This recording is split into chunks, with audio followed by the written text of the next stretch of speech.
So first off, I wanted to discuss for Maslow's hierarchy of needs, my series, the first one I'm going to talk about meeting this need is air. And this need is more than just not having a plastic bag over your head. There are so many different things that can affect our breathing, our airway, the quality of the air we're getting, how that converts to oxygen and helps all our cells. It's very important because this is the foundation of our life. So the more we can get to know things we can avoid or things we need to watch out for, the better choices we can make and the more empowered we can be with our overall well-being and meeting those needs. So with bioenergetic testing, we can identify whether the lungs and the airway need support. And using this vectors tab, I'm able to see and share with you what types of areas are connected with healthy breathing and are getting our air. And you can see up here the different vertebrae, C1, C5, C7, a lot of thoracic, upper thoracic vertebrae, and even L1 are all connected with healthy lungs. If our lung health is compromised, if our breathing is compromised, we may have symptoms in here, or whatever the nerves are connecting to in the body from these vertebrae, we may have challenges there. And it goes deeper because the parts of our body are all connected. So we may think like, well, I feel like I'm breathing okay, but do we have some thumb, wrist, shoulder discomfort? Do we have chronic issues in these teeth? Could be connected to breathing good quality air or lack of it. And emotions are totally part of this. So these are some different points in the body. You can see the vertebrae up there, but like sometimes grief can contribute to lung issues, or lung issues can contribute to feelings of anxiety. Now we know there's more than one connection that can be related to our breathing. But this can be confusing. What does this mean for me? I may be experiencing some of these issues. Maybe, yes, some of them are lighting up in your mind, like, yeah, I know my air quality is not that great in my home, or I have other factors that are contributing to it. What types of things can be contributing to less than ideal air conditions? It's not surprising that if our air that we're breathing is polluted, we may be having health effects that are keeping us from reaching our goals and feeling energetic and like living the life we want to.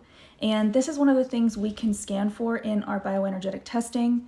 Hazardous air pollutants are known or suspected to cause cancer, serious health effects, reproductive effects, and other adverse environmental effects. So we're not going to be feeling our best and able to enjoy ourselves fully, live our life the way we want to, if we're breathing in these things. And these are just some of the hazardous air pollutants. We can check on over 190 different types of hazardous air pollutants to find out, are there specific ones that are bothering you? Some of these include things like vinyl that is in the floor that is so popular now that people are putting in. Others might be found in cigarette smoke, in emissions from power plants, and on and on. We can also assess a category called other allergens. These are things that are going to create an abnormal immune response in the body, and they're just from different various groups. Because imagine if there's inflammation and an immune response happening when we breathe in, we're not going to be making the best use of the air we do get. So not all of the things in the other allergens category are directly related to things we're going to be inhaling and breathing in. Some are food related or other, but even, for example, cigarette smoke. That is something that if we're smoking, if we're vaping, or some of these other things, or even if we're around it, it is going to be adding a huge burden and a weight that we have to then carry around the effects of that into all the other areas of our life that we want to accomplish. And surprisingly, even somebody who's not around cigarette smoke now, let's say their parents smoked when they were young, oftentimes these things are still in our body. They linger. These chemicals are very difficult to remove. So we want to be, finding out what's out of balance so we can get ourselves some support.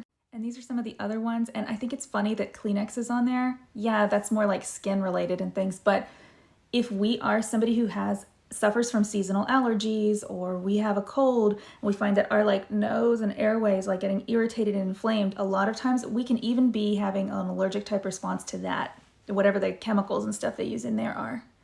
And some other things that are going to be affecting our air quality that we are breathing in, that I'm not going to go too deeply into today, but are majorly affect our breathing, is artificial fragrances.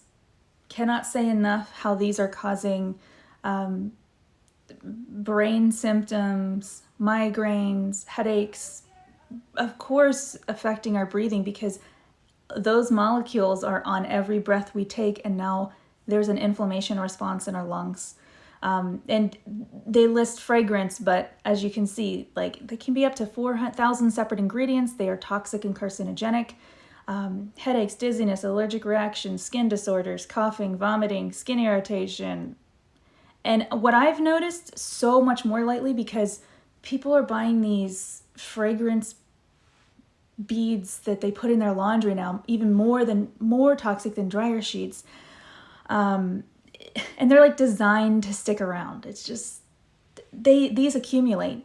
And they can affect things like the central nervous system, causing depression, hyperactivity, irritability, inability to cope, and behavioral changes. These are not required for like being clean. We do not need these yucky fragrances. But also mycotoxins. And these are things, if you've ever been someone if you've ever in the past lived around mold, been in a moldy school, maybe that's where you went to school or where you taught, or the area where I live, there's a lot of flooding from hurricanes and things like that. Those fungi and mold, when they grow, they produce toxic byproducts. Is there something we can do to remediate our situation a little bit? These are the things that we can test for, but also find ways to support you for. In upcoming videos, I'm going to be discussing things we can do to support healthy breathing and airway, because just like there are many stressors in our environment, some things we can control, some things we can't. There are also many things we can do that are very proactive, that can help us balance out some of the stress in our lives. So stay tuned.